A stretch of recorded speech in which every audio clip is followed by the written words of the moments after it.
하나님께서 오늘 저와 여러분에게 주시는 말씀 요한복음 11장 45절부터 48절까지 말씀입니다. 저와 여러분 하나님의 말씀 앞에 다 같이 일어나겠습니다. 하나님을 존중히 여깁니다. 바로 그것을 하나님의 말씀에 대한 존중으로 그렇게 저와 여러분이 표현하고 일어서서 표현했습니다. 그 마음으로 함께 읽겠습니다. 시작. 마리아에게 왔다가 예수께서 하신 일을 본 유대 사람들 가운데서 많은 사람이 예수를 믿게 되었다. 그러나 그 가운데 몇몇 사람은 바리새파 사람들에게 가서 예수가 하신 일을 그들에게 알렸다. 그래서 대제사장들과 바리새파 사람들은 공의회를 소집하여 말하였다. 이 사람이 표징을 많이 행하고 있으니 어떻게 하면 좋겠습니까? 이 사람을 그대로 두면 모두 그를 믿게 될 것이요. 그렇게 되면 로마 사람들이 와서 우리의 땅과 민족을 약탈할 것입니다. 그죠? 아멘 하기 좀. 그렇죠. 아무 때나 아멘 하면 안 되는 겁니다. 자, 우리 앞뒤 좌우로 5명 이상 축복의 인사 시작. 하늘 복 많이 받으세요. 하늘 복 많이 받으시고 땅의 복도 많이 받으시기 바랍니다. 하늘 복과 땅의 복이 저와 여러분에게 넘치시기를 우리 주님의 이름으로 축복합니다. 우리가 금년 2월부터 요한복음을 함께 묵상하기 시작했으니까 어느새 벌써 9개월이 지났고요. 10개월째 우리 맞이하고 있습니다. 그리고 우리는 지금 요한복음 11장을 함께 살펴보고 있습니다.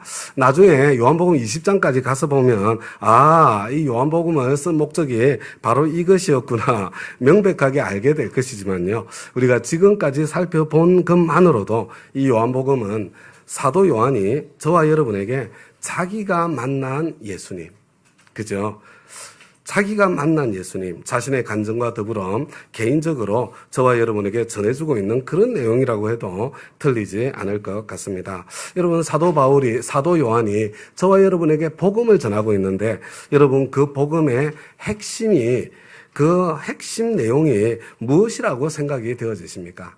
사람마다 다르게 이야기할 수 있겠지만 저는 바로 그 요한이 전하는 복음의 핵심은 요한복음 1장 12절 바로 거기에 담겨 있다. 저는 그렇게 생각을 해보게 됩니다. 우리 앞뒤 구절을 포함해서 요한복음 1장 11절부터 13절까지 저와 여러분 한 목소리로 한번 읽어보겠습니다. 시작. 그가 자기 땅에 오셨으나 그의 백성은 그를 맞아들이지 않았다. 그러나 그를 맞아들인 사람들, 곧 그 이름을 믿는 사람들에게는 하나님의 자녀가 되는 특권을 주셨다. 이들은 혈통에서나 육정에서나 사람의 뜻에서 나지 아니하고 하나님에게서 났다. 다음 가죠, 여러분. 우리 12절에 보니까 하나님의 자녀가 되는 특권. 저는 하나님의 자녀가 되는 이 특권이야말로 복음 중에 복음이라고 생각합니다. 그런데 이 하나님의 자녀가 되는 특권이 얼마나 엄청난 것인지 그것이 상상이 되십니까? 우리가 원하든 원하지 않든 한 사람의 인생은 부모가 누구냐에 따라 너무나 크게 좌우되지 않습니까? 그래서 저와 여러분들은 사랑하는 우리 자녀들을 위해서 더 좋은 엄마, 더 좋은 아빠 되기를 그렇게 힘써 노력하며 살고 있지 않습니까? 여러분, 저와 여러분이 하나님의 아들이 되고 하나님의 딸이 될 때 여러분 가장 먼저 그 특권이 뭔 줄 아십니까? 바로 하나님 아버지의 집, 천국이 내 집이 되는 것입니다. 그러나 그것이 전부가 아닙니다. 하나님의 자녀의 특권은 여러분 죽어서 천국에 가는 이것만 해도 너무너무 좋은데 그것이 다가 아니에요. 그래서 사도 바울은 우리가 하나님의 자녀의 특권을 다 누리지 못하고 사는 것이 너무나 안타깝고 답답한 거예요. 그래서 에베소서 1장 3절에서 이렇게 참 말씀하죠. 우리 주 예수 그리스도의 아버지이신 하나님을 찬양합시다. 하나님께서는 그리스도 안에서 하늘에 속한 온갖 신령한 복을 우리에게 주셨습니다. 다음 가죠, 여러분. 하늘에 속한 온갖 신령한 복을 주실 것이다가 아니에요. 여러분, 주셨습니다.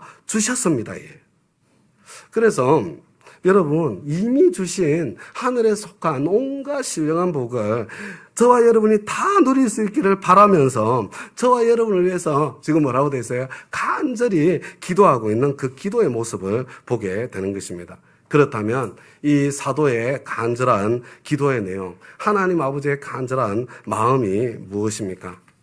저와 여러분이 하나님을 알게 해주셔서 하나님께서 우리를 자녀로 불러주신 그 부르심에 담긴 소망이 무엇인지 그것을 알게 해주시고, 다음과 같이 여러분, 이 소망이 누구의 소망일 것 같습니까? 여러분, 헬라어 원문으로 보면 이 소망은 명백하게 하나님의 소망이에요. 하나님께서 저와 여러분을 불러주실 때에 여러분, 하나님께서 가지고 계셨던 그 소망, 자식들이 행복하고 잘 되기를 바라는 아버지의 소망, 그리고 하나님께서 아버지로서 자녀인 우리에게 베푸시는 하나님의 영광스러운 상속이 얼마나 풍성한지를 알게 해주시기를 지금 기도하고 간구하고 있는 거죠. 그뿐만 아니라 시시로 때때로 우리를 도와주시는 그 하나님 아버지의 능력이 얼마나 엄청나게 큰지를 알게 해달라고 그렇게 간구하고 있습니다. 저와 여러분이 하나님을 제대로 알지 못해서, 그리고 하나님 아버지에 대해서 오해하고 있기 때문에 이미 주신 하늘에 속한 그 신령한 복을 제대로 누리지 못하고 있기 때문에 안타까워서 이렇게 기도하고 있는 것입니다. 여러분, 에베소서 3장에서 사도의 기도는 계속이 됩니다. 우리 주 예수님의 사랑의 너비와 길이와 높이가 깊이가 어떠한지를, 예수님의 사랑이 얼마나 넓고 얼마나 크고 얼마나 높고 얼마나 깊은지를 깨달아서 저와 여러분의 지식과 상상을 초월하는 예수님의 그 사랑을 알고 누리게 되어서 하나님의 온갖 충만하심으로 충만해지기를, 하늘에 속한 온갖 신령한 복, 이미 주신 복을 그것을 좀 누리면서 풍성한 삶을 살게 되기를 지금 안타깝게 기도하고 있는 것입니다. 하나님 아버지 집, 천국이 내 집이 된다는 것만 해도 좋은데, 죽어서 천당 가는 것만 해도 너무나 감사한데, 하나님의 자녀가 되는 그 특권은 그 정도가 아니라 이미 이 땅에서부터 저와 여러분이 상상할 수 없을 정도로 나를 사랑하시는 그 사랑의 하나님과 동행하면서, 여러분, 이 세상에서 가장 능력 있고 가장 멋진 아버지를 한번 상상해 보세요. 여러분, 죄송해요. 상처받으시면 안 되는데, 혹시 우리 아빠가 저런 사람이었으면 좋겠다. 여러분, 그렇게 상상이 되는 그런 아빠를 한번 상상해 보시기 바랍니다. 그런 아빠보다 훨씬 더 좋은 사랑의 아빠, 아버지, 그 하나님과 동행하며 이미 이 땅에서부터 천국의 풍성한 삶을 누리며 살 수 있는 특권, 이게 하나님의 자녀가 되는 특권이에요. 그런데 다음과 같이 여러분, 바로 이 특권, 하나님의 자녀로 거듭나는 특권은 혈통으로 되는 것이 아닙니다. 아브라함의 자손이라고 되는 것도 아니고 13절이죠. 여러분, 모태신앙이라고 되는 것도 아닙니다. 여러분, 우리 가족 중에 예수 믿는 사람이 많다고 자동으로 되는 게 아니에요. 우리 집안에 목사님이 몇 분이나 있는 줄 아세요? 전도하다 보면 그런 사람 만나는데, 여러분, 그렇다고 하더라도 내가 자동으로 하나님의 자녀가 되는 게 아니에요. 육정으로 되는 것도 아닙니다. 여러분, 육정은 영어로는 will of the flesh 이렇게 번역이 되어 있는데요. 이것은 내 육신적인 노력, 여러분 어떤 노력? 육신적인 어떤 노력이에요? 여러분, 종교 활동 막 열심히 하는 노력, 아니면 착하게 윤리적으로 도덕적으로 살아보려고 하는 그런 노력, 여러분, 그런 노력으로 되는 것도 아닙니다.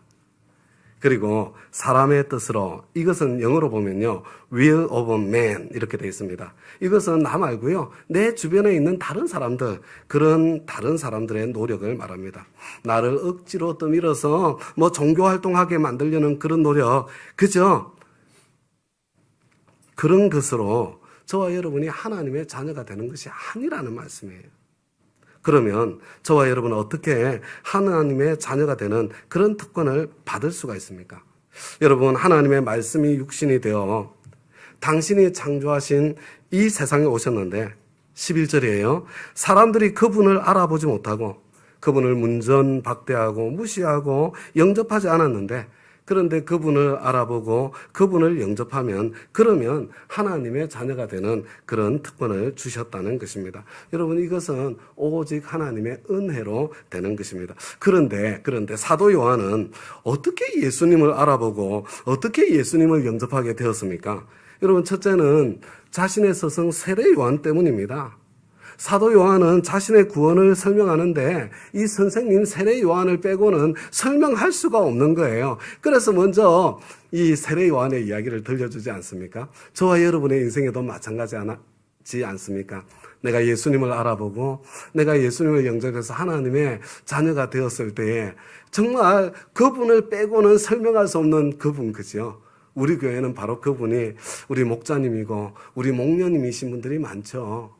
그죠? 여러분, 바로 그분이요. 그리고 바로 그분에 대한 감사 때문에 나도 누군가에게 바로 그 사람이 되고 싶은 마음 때문에 저와 여러분, 또 나도 목자의 삶으로, 목녀의 삶으로, 부목자의 삶으로 여러분 헌신하며 발걸음을 내디디고 있지 않습니까?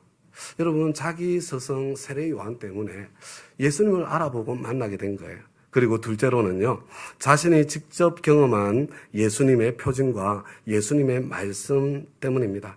사도 요한은 자신이 믿고 따르고 신뢰하던 자신의 스승 세례 요한 때문에 예수님을 따라 나서게 되었습니다. 그는 예수님과 동행하면서 수많은 표징들을 직접 보았고, 그리고 예수님의 가르침의 말씀을 직접 들었습니다.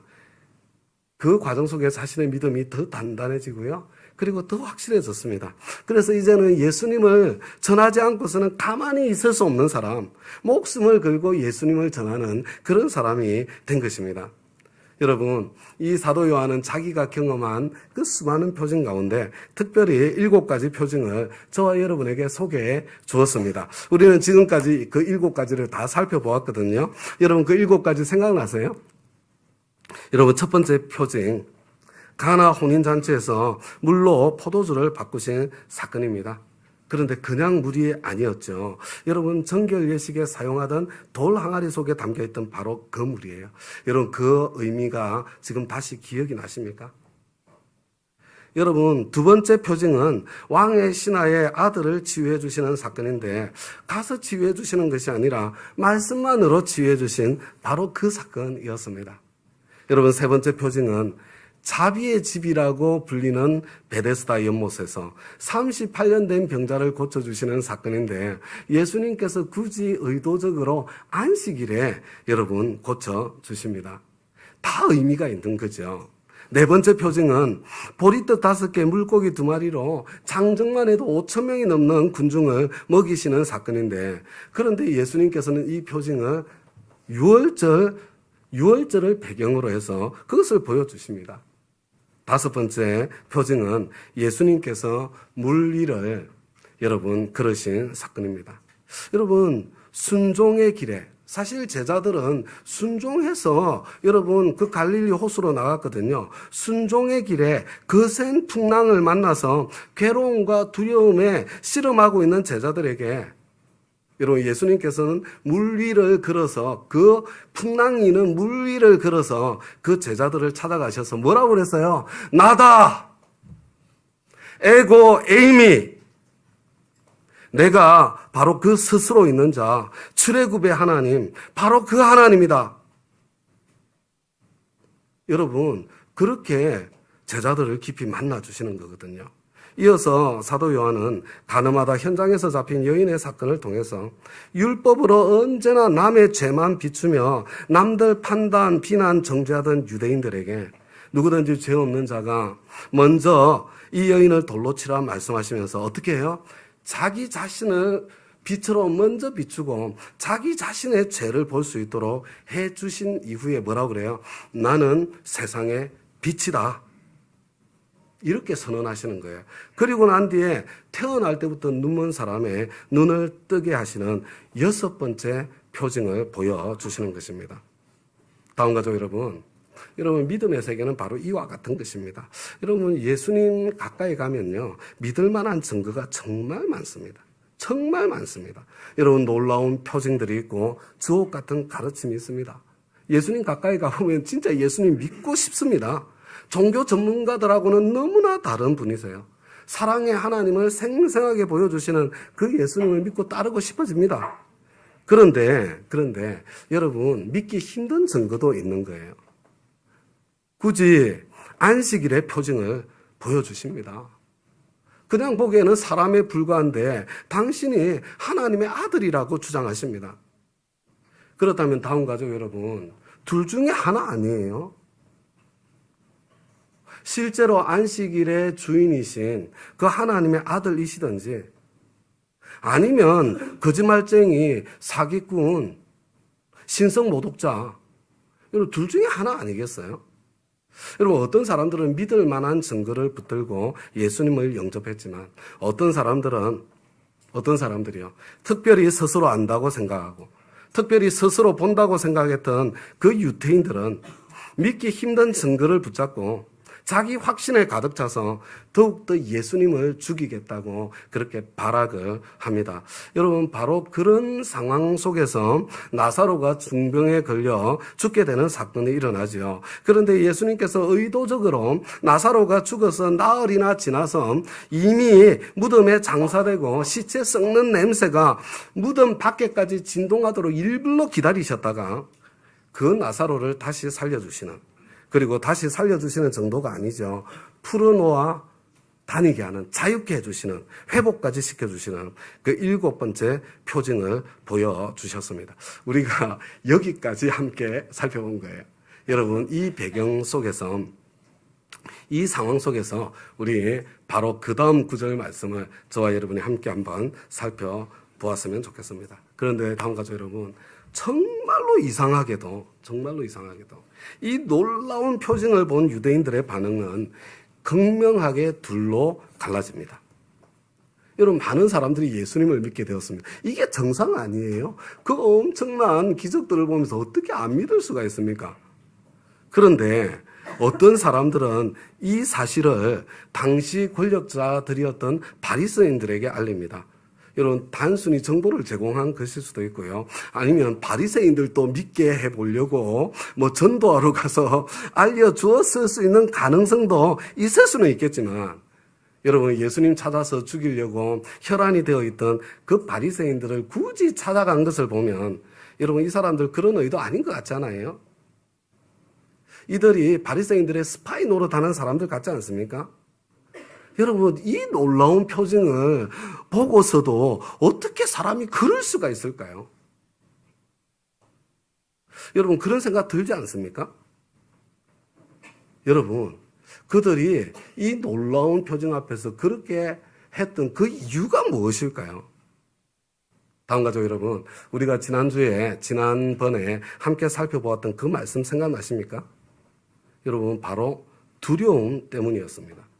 우리 지난번에 살펴보았던 히브리서 2장 14절과 15절 말씀, 우리 다 같이 한 목소리로 한 번 더 읽어보겠습니다. 시작. 이 자녀들은 피와 살을 가진 사람들이기에 그도 역시 피와 살을 가지셨습니다. 그것은 그가 죽음을 겪으시고서 죽음의 세력을 쥐고 있는 자, 곧 악마를 멸하시고 또 일생 동안 죽음의 공포 때문에 종노릇하는 사람들을 해방시키기 위함이었습니다. 여러분, 성경 말씀은요, 저와 여러분을 인간 실존을 뭐라고 그래요? 일생 동안 죽음에 대한 공포, 그 두려움 때문에 죽음의 세력을 쥐고 있는 자, 바로 악마에게 종노릇하고 있는 존재, 그렇게 여러분 인간 실존을 그렇게 말씀해주고 있는 거예요. 다음 가족 여러분, 사탄 마귀에게는 두 가지 결정적인 무기가 있거든요. 하나는 거짓말이에요. 그래서 거짓의 아비입니다. 그리고 또 하나는 바로 두려움입니다. 처음부터 살인한 자, 두려움이요. 마귀는 저와 여러분을요, 두려움으로 조종하는 것입니다. 여러분, 캄보디아에서 납치된 사람들, 여러분, 그것 때문에 세상이 떠들썩하지 않습니까? 여러분, 이 범죄 집단이 사람을 이용하고 부려먹는 방법은요, 정말 악랄합니다. 정말로 마귀적입니다. 악마 그 자체입니다. 그런데 여러분, 자세히 들여다보면요, 그들 하는 방법들을 자세히 들여다보면요. 그 중심에 거짓과 여러분 두려움이 극단적으로 가득 차 있다는 것을 여러분 볼 수 있을 거예요. 여러분 그리고 그 안에 휘둘리는 사람들 보세요. 자기들이 무슨 짓 하고 있는지 알고 있거든요. 다른 사람들 덩쳐먹고 자신이 당하고 있는 것과 똑같은 피해자가 된다는 걸 알고 있으면서도 여러분 그 두려움 때문에 여러분 옴삭달싹하지 못하고 그 짓을 계속하고 있는 그런 안타까운 모습을 보지 않습니까? 지금 여러분 유대인들의 모습을 한번 보시기 바랍니다. 우리 조금 전에 읽었던 요한복음 계속 이어지는 구절이에요. 다 같이 한번 읽어보겠습니다. 시작. 그래서 대제사장들과 바리새파 사람들은 공의회를 소집하여 말하였다. 이 사람이 표징을 많이 행하고 있으니 어떻게 하면 좋겠습니까? 이 사람을 그대로 두면 모두 그를 믿게 될 것이요. 그렇게 되면 로마 사람들이 와서 우리의 땅과 민족을 약탈할 것입니다. 여러분 이해가 되세요? 지금 이들에게 무슨 일이 일어나고 있습니까? 지금 예수님께서 표징을 일으키시는데 그러면 예수님 주위에 수많은 사람들이 모여들게 될 거예요. 그러면 로마 군대를 자극하게 될 것이고 그런 과정에서 혹시라도 만에 하나 그저 파박하는 사건 하나라도 생기면 그러면 폭동으로 번지게 될 것이고 그러면 그 결과로 참 로마 군대에게 진압을 당해서 유대 민족이 끔찍하게 망하고 말 것이라는 여러분 그런 극단적인 두려움이 지금 밀려오고 있다는 것. 여러분 그거 보이지 않습니까? 다음 가족 여러분, 그 해의 대제사장, 그 당시 유대 최고 지도자 가야바의 말을 한번 자세히 보시기 바랍니다. 얼마나 정치인스러운 말인가. 여러분 이렇게 이야기하는 거죠. 그런 위험을 만에 하나라도 일어날 수 있는 위험을 원천적으로 제거하려면 예수를 죽일 수밖에 없다. 여러분 이 예수님을 죽이는 것은 틀림없이 죄잖아요. 무슨 나쁜 짓을 했습니까? 그런데 그거 죄인 것이 틀림이 없는데 그런데 그 예수를 죽이는 것은 민족을 위한 일이고 하나님의 백성을 지키는 일이니 심지어 하나님을 위한 일도 될 수 있다. 뭐 그런 뉘앙스가 풍기지 않아요? 그러니까 예수를 죽이는 것이 정당하다는 것입니다. 여러분 이 두려움이라는 거 있잖아요. 이 극단적인 두려움은요. 죄악조차도 얼마든지 정당화시킬 수 있습니다. 하나님께서는 이렇게 결정하고 선택할 수밖에 없었던 그 인간의 한계를 너무나 잘 알고 계시는 것 같습니다. 그래서 이 두려움에 휩싸여서 지금 말하고 있는 이 가야바의 선택과 태도조차도 역사를 섭리하시고 펼쳐가시는 하나님의 경륜과 허락하심 아래에 있다는 것을 이렇게 참 예언의 말로 그렇게 표현해주고 있는 것 같습니다. 여러분 최고 권력자 대제사장의 그 가야바의 말이 떨어지자 이제 그들은 어떻게 돼요? 공식적으로 민족을 사랑한다는 명분으로 예수 죽이기를 공모하기 시작하고요.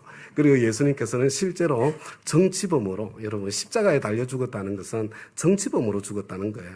십자가에 달려 죽게 되는 것입니다. 그런데 다음 가죠 여러분. 이렇게 죽기를 무서워함으로 두려움 때문에 마귀의 종노릇하며 예수님 죽이기를 도모했던 여러분 이 유대인들의 결국이 어떻게 되었는지는 혹시 알고 계세요? 여러분 그 극단적인 두려움 때문에 지금 예수님 죽여 없애기로 선택한 선택을 한 그 유대인들의 최후가 어떻게 되었습니까? 물론 이 과정을 통해서 하나님의 구원의 섭리가 펼쳐지고 하나님의 말씀이 성취되지만 안타깝게도 불과 40년 후에 그들에게는 여러분 예수님 십자가에 못 박아 죽이면서 그렇게 하면서까지 피하려고 했던 그 두려운 일 여러분 그것이 훨씬 더 끔찍하고 잔인하게 그들에게 일어나게 되죠. 여러분 AD 70년에 로마의 티투스 장군, 디도 장군이라고 하죠. 여러분 예루살렘을 철저하게 파괴합니다.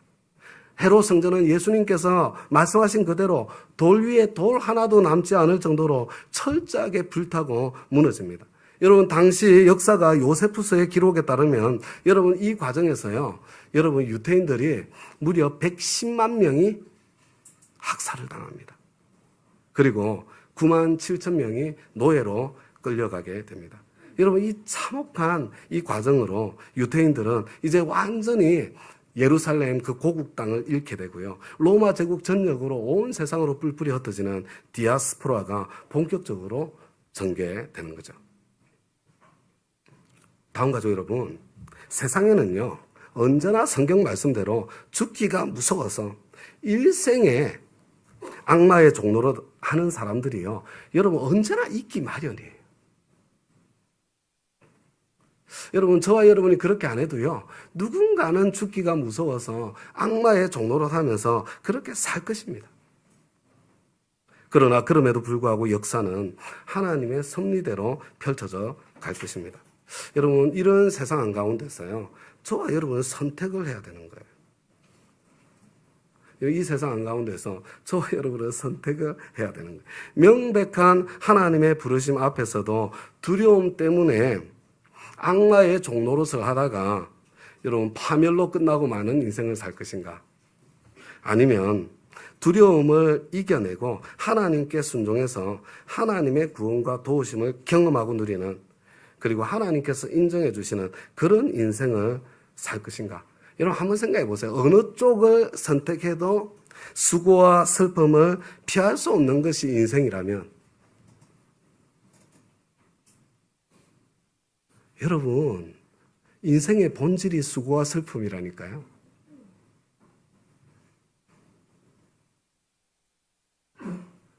어느 쪽을 선택해도 수고와 슬픔을 피할 수 없는 것이 인생이라면, 여러분 악마의 종로로 타면서 살다가 여러분 수고와 슬픔으로 떨어지는 인생보다 하나님께서 인정해 주시는 하나님의 길을 선택하는 것이 훨씬 더 지혜롭지 않습니까? 우리의 삶은 이 땅에서의 삶으로 끝나는 것이 아니라 영혼까지 이어져 있기 때문 아닙니까? 다음 가족 여러분, 하나님의 자녀가 되는 놀라운 특권, 이것이 기다리고 있는데, 여러분 예수 믿을 만한 증거가 너무 많은데, 그런데 요한복음 11장까지 왔는데, 그런데 지금도 여전히 예수님 영접하기를 주저하고 계신 분들 이 자리에도 계시죠? 여러분, 제가 아직까지도 예수님 영접하기를 주저하고 계시는 분들에게 제가 물어보고 싶어요. 그렇게 주저하시는 진짜 이유가 뭡니까? 여러분, 내 안에 지금 어떤 두려움이 있습니까? 어떤 두려움이? 저의 고향에 먼 친척 할머니 중에 여러분 신이 내려가지고 집에 법당을 차려놓고 구슬하고 점을 쳐서 생계를 유지하시는 그런 할머님이 계셨습니다. 말하자면 무당으로 이렇게 사시는 분이 지금 돌아가셨으니까요. 그런데 제가 신학교에 입학했던 있잖아요. 그 해 제가 직장생활 8년 하다 신학교 갔잖아요. 근데 그 해 추석 명절에 제가 고향에 내려가서 이런 그때 그 식용유 선물 세트 있잖아요. 이거 하나 들고 할머니께 인사를 드리러 갔습니다. 제가 이 할머니한테, 할머니, 제가 목사 되려고 신학교에 입학했습니다. 우리 동네 사람 다 알거든요. 제가 좋은 대학교 나와서 직장생활 하면서 돈 잘 벌고 살고 있다는 거. 근데 제가 찾아가가지고요, 할머니, 제가 목사 되려고 신학교에 입학했습니다. 할머니가 뭐라고 하는지 아세요? 잘했대. 여러분, 다음 가족 여러분, 이 신내린 무당들은요, 예수님이 얼마나 강한 분인지, 여러분, 이 진짜 신이 내린 무당들 있잖아요. 이 사람은 예수 믿어야 된다는 거 자기들도 알고 있다니까요. 이 할머니가요, 잘했대, 진짜. 그래서 제가 용기를 내어서 말씀드렸습니다. 할머니, 귀신 섬기다가 결국 잘 되는 꼴 없다는 거 할머니가 제일 잘 아시잖아요. 왜냐하면 그 집안에 이미 그런 일들이 일어나고 있었거든요. 할머니, 예수 믿고 천당 가셔야 되잖아요. 여러분, 이 할머니가 뭐라고 대답했는지 아세요? 무섭대.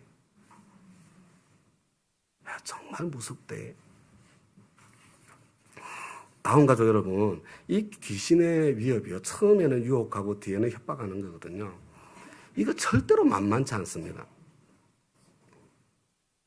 그래서 제가 할머니, 그러면 제가 법당 다 치워드릴게요. 이거.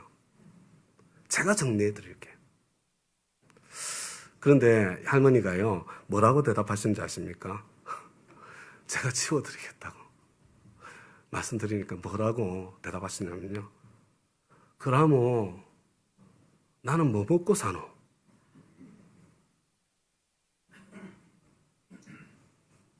가난하게 될까봐, 못 먹고 살까봐. 실제로 뭐 그럴 일 있겠어요? 그런데 굶어 죽을까봐. 그 두려움 때문에 지금 끝이 어딘지를 자기는 알고 있다니까요.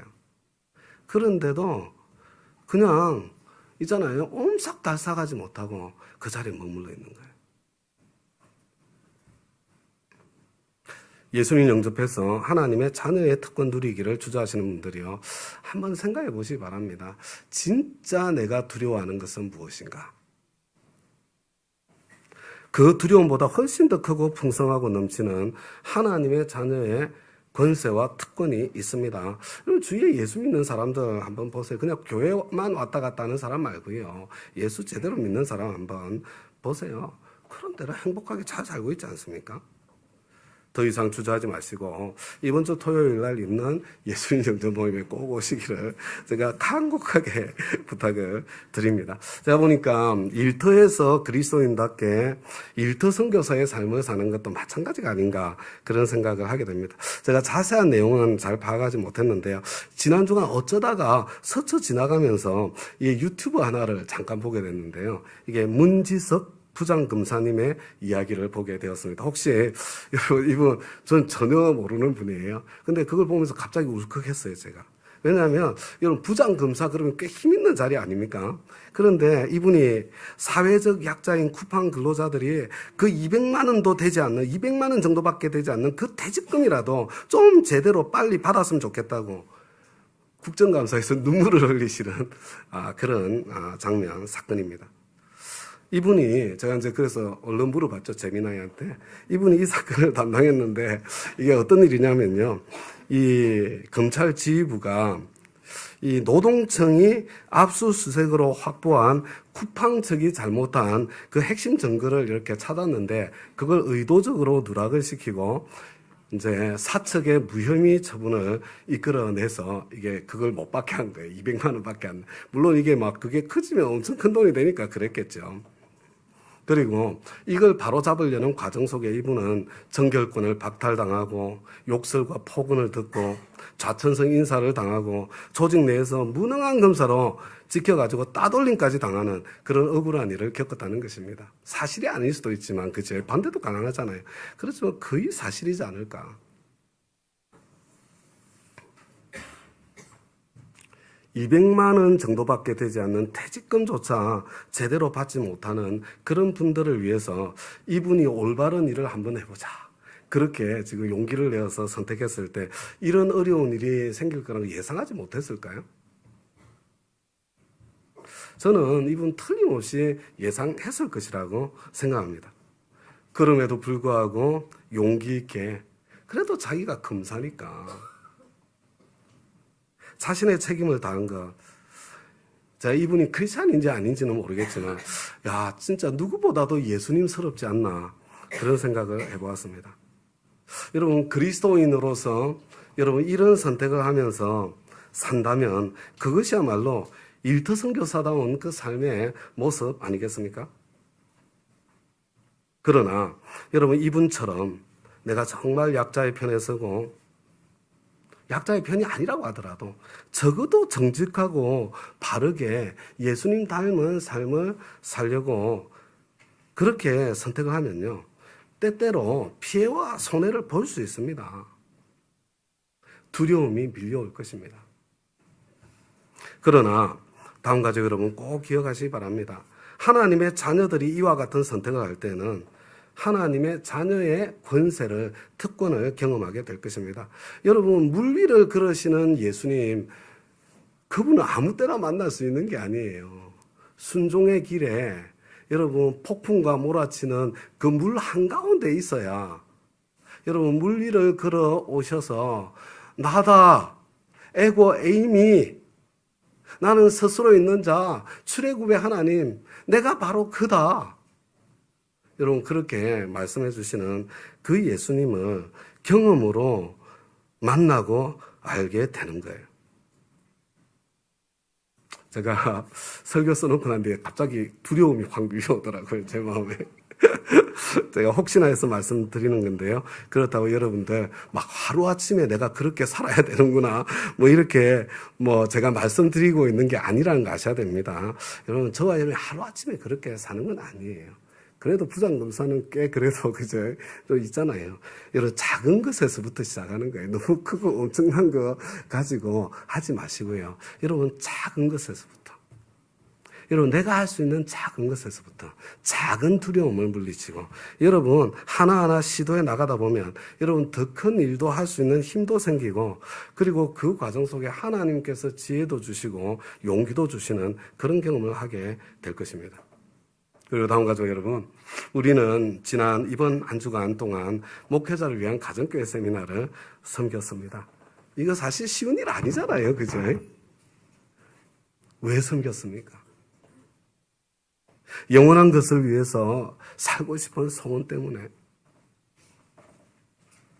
모든 영혼이 다 구원받고 천국에 가기를 원하시는 하나님 아버지의 그 마음 때문에. 그래서 영혼 구원하고 제자 삼는 이 신약교회를 세우고 싶은 이 소원 때문에. 그런데 이 길을 가는 것이 쉬워서가 아니라 절대로 만만한 길이 아니지만 그래도 함께 즐겁게 갈 수 있다고 함께 즐겁게 가보자고.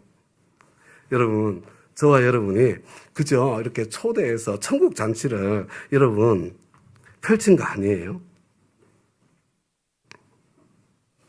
이번에 다른 때보다 좀 더 힘들었습니다. 그렇죠? 평상시보다 늦은 일정이어서 그런지 정말 예상하지 못한 그런 일들이 정말 많았습니다. 섬기고 싶어도 섬길 수 있는 상황과 여건이 도무지 안 되어서 정말 미안한 마음으로 발만 동동 구르시는, 제가 보니까 제가 미안한 거예요. 너무 미안해서 힘들어 하시니까. 상황을 봐도 나라도 못할 상황인데. 거기다가 장례까지 겹쳤습니다. 그리고 그래서 그 과정 속에 참 진짜 안 되는 상황인데 뭐 이렇게 섬김에 참 시도를 하신 분들이 계세요. 그죠? 그런데 여러분 섬기시면서 어땠어요? 내가 막 근심하고 걱정하고 염려하던 그 일이 일어났습니까? 오히려 천국의 기쁨을 느끼고 누리지 않으셨습니까? 우리 다운 가족 여러분, 우리 다운교회에서 신앙생활 하다 보니까 그죠? 때때로 이런 막 이렇게 부담감이 밀려오지 않으세요? 나도 목자, 목녀, 부목자의 삶을 살아야 되겠다. 하나님께서 그런 참 제자의 삶으로 부르시는 그 부르심을 때때로 느끼지 않으세요? 그런데 막 주저하는 그 마음, 그 속에 두려움이 밀려올 때가 있지 않습니까?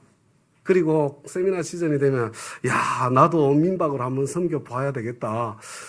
네가 한번 민박의 축복을 누려보아라. 그런 하나님의 그 부르심, 그게 막 느껴지는데, 그런데 이런저런 막 이 근심, 걱정, 염려 때문에 주저가 되시는 분들도 우리 늘 경험하고 있는 그런 과정 아닙니까?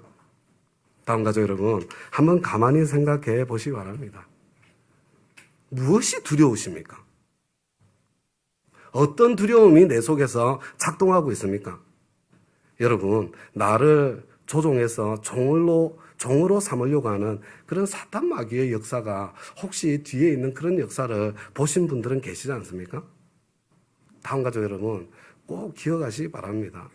여러분, 주님께 순종해서 가는 길에도 거센 풍랑과 파도가 찾아옵니다.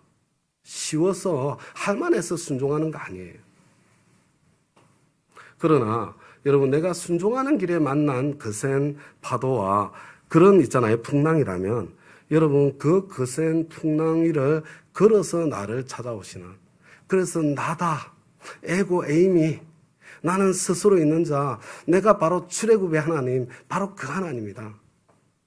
여러분, 그 주님께서 경험으로 나를 만나주시는 여러분 그 풍성한 삶의 비밀, 여러분 그때 그 자리에서 경험하고 누리게 되는 것입니다. 저와 여러분은 하나님의 종, 우리 주님의 종으로 살아야 하는데 우리 주님께서 불러주실 때는 예 주님하고 순종해야 하는데 여러분 바로 그 길에 진짜 풍성한 삶 있잖아요. 그 삶이 있는 것이고 그것을 누릴 수 있는데 사탄마귀는 저와 여러분이 하나님께 순종하려고 할 때에 여러분 두려움을 심어주는데 극단적으로 심어줘요. 그래서 주님의 종으로 사는 대신에 악마의 종노릇을 하며 살게 만들거나 아니면 슬픔과 패배감 속에 그냥 있잖아요. 그런 느낌 아시죠? 살게 만드는 것입니다. 예수님께서는 그런 인간의 모습 때문에 여러분 죽음의 권세 아래 두려움과 절망과 슬픔에 사로잡혀 있는 마리아를 조문한 그 유대인들의 모습을 보면서 주님께서 눈물을 흘리시잖아요. 이게 슬픔의 눈물인 것 같습니까? 단지 공감의 눈물인 것 같아요? 아니에요. 그렇게 소중한 인생을 파괴하는 악마들을 향해서 비통해 하셨다고 그랬잖아요. 여러분 이 비통의 진짜 뜻은 분노라고 말씀드렸잖아요. 원래 단어의 뜻이.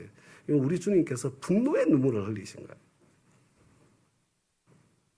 그리고 그런 인생을 사는 저와 여러분을 그런 인간들을 더 이상 두려움 때문에 악마의 종로로 타지 않고 정말 진짜 자유를 누리게 해주시기 위해서 뭐라고요? 여러분 예수님 당신께서 인간의 몸을 입으시고 이 땅에 오셔서 십자가를 지시고 다 통과하시고 부활하셨습니다. 마귀의 권세를 무력화시켜 주신 거예요. 그러니까 다음 가족 여러분 지금 이 시간 다시 한번 생각해 보시기 바랍니다. 여러분 어떤 부르심이든지요. 하나님께서 저와 여러분에게 이런 부르심을 주시고 저런 부르심을 주실 때에 여러분 내가 예 주님 하고 순종하는 순종의 발걸음을 택했을 때에 여러분 일어날 수 있는 가장 나쁜 일을 진짜 한번 생각해 보세요. 우리 주보에 있는 빈자리 있죠. 거기에다가 내가 순종의 발걸음을 내디디면 일어날 수 있겠다. 일어날 수 있는 가능성이 있는 건 다 적어보세요. 다. 이번 주에 꼭 적어보시기 바랍니다. 맞아요. 경제적으로 더 어려워질지 모릅니다. 여러분 수능 앞두고 있는 자녀가 있는데 민박했다가 우리 자녀의 수능 성적이 실제로 떨어질 수 있습니다. 괜히 남들 입방아에 올라 망신당할 그런 일이 일어날 수도 있습니다.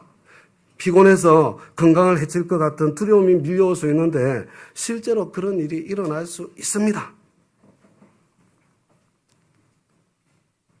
일어날 수 있다니까요.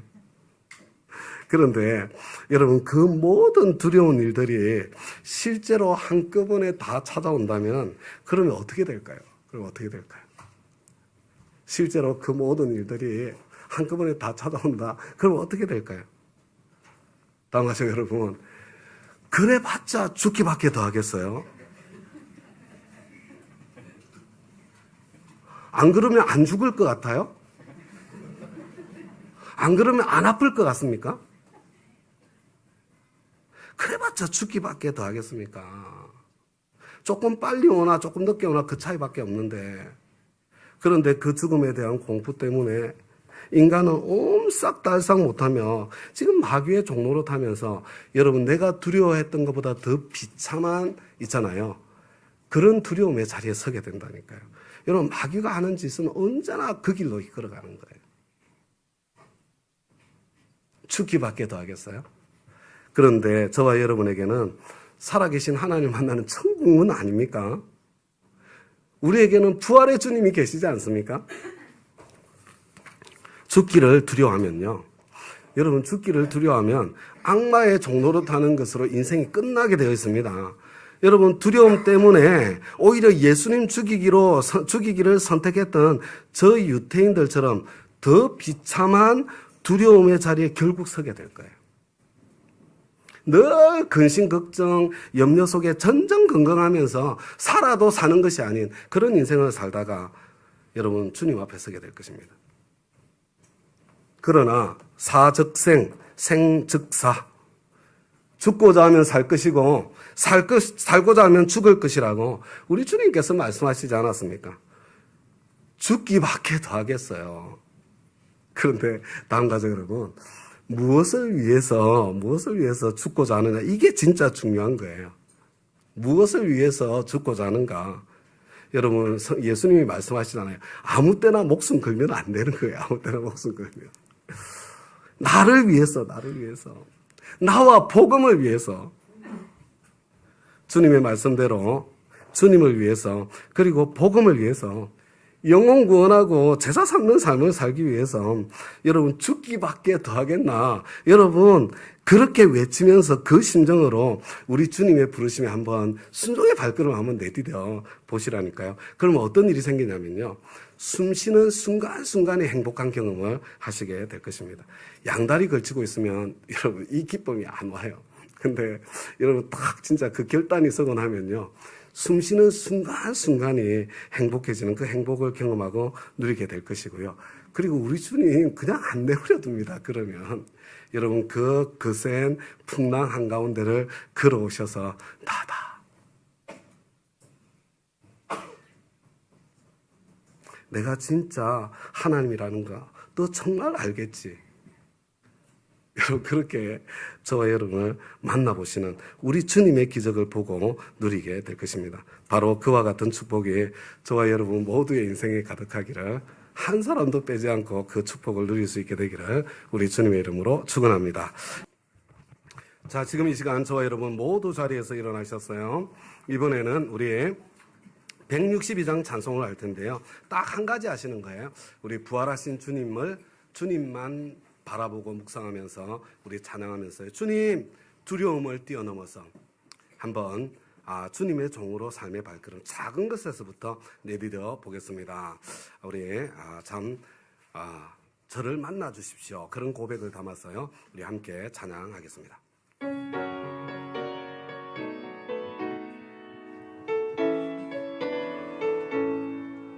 부활하신 곳에 항상 섬기네. 온 세상 조롱해도 주 정령 사셨네. 그 은혜로운 손길 부드러운 음성, 주 예수 나와 함께 늘 계시네. 예수 늘 살아계셔서 주 동행하여 주시며 늘 말씀하시네. 예수 내 구세주 예수 내 맘에 살아계시네. 늘 살아계시네. 온 세상 살펴보니 주 사랑 알겠네. 내 마음이 아플 때도 주 사랑 알겠네. 이 세상 풍파의 길 힘주시는 주님, 주 다시 영광 중에 오시니. 예수 늘 살아계셔서 주 동행하여 주시며 늘 말씀하시네. 예수 내 구세주 예수 내 마음에 살아계시네. 늘 살아계시네. 주님 늘 성도들아 다 기쁜 노래로 주 예수 우리와 함께 다 찬양 드리세. 이 세상 소망이요 참 친구 되시니 주 예수 영원토록 찬양하세. 예수 늘 살아계셔서 주 동행하여 주시며 늘 말씀하시네. 예수 내 구세주 예수 내 마음에 살아계시네. 늘 살아계시네. 이제 주님의 삶의 예배를 드리기 위해 각자의 가정으로, 학교로, 일터로, 우리 동네로, 그리고 세상을 향해 힘차게 나아가겠습니다. 이제 평안한 마음으로 세상에 돌아가십시오. 선한 일에 용기를 가지시며 악을 악으로 갚지 마십시오. 항상 연약한 자를 도우시며 병든 자를 찾아보시며 곤란당하는 이웃을 위로하십시오. 모든 사람을 존경하시며 주님께 봉사하고 주님을 사랑하십시오. 모든 일을 믿음과 사랑으로 행하시며 어떤 일에도 소망을 포기하지 마십시오. 그리고 거룩하신 성령께 순종하여 기쁨과 감사의 생활을 해나가십시오. 우리 하나님 아버지는 여러분을 항상 도와주실 것입니다. 이제는 우리 주 예수 그리스도의 은혜와 하나님 아버지의 그 크고 놀라우신 사랑과 성령의 감동감화 교통 충만 역사하심이 사랑하는 우리 다운 가족 한 분 한 분의 머리 위에 특별히 사랑하는 어머님, 사랑하는 아내, 사랑하는 할머님 먼저 천국으로 떠나보내고 부활의 소망 가운데 다시 만날 그 소망으로 그 슬픔을 이겨내고 있는 우리 사랑하는 우리 다운 가족 유족들 한 분 한 분의 머리 위에 지금부터 영원까지 함께 하시기를 우리 주 예수 그리스도의 이름으로 간절히 축원하옵나이다. 아멘.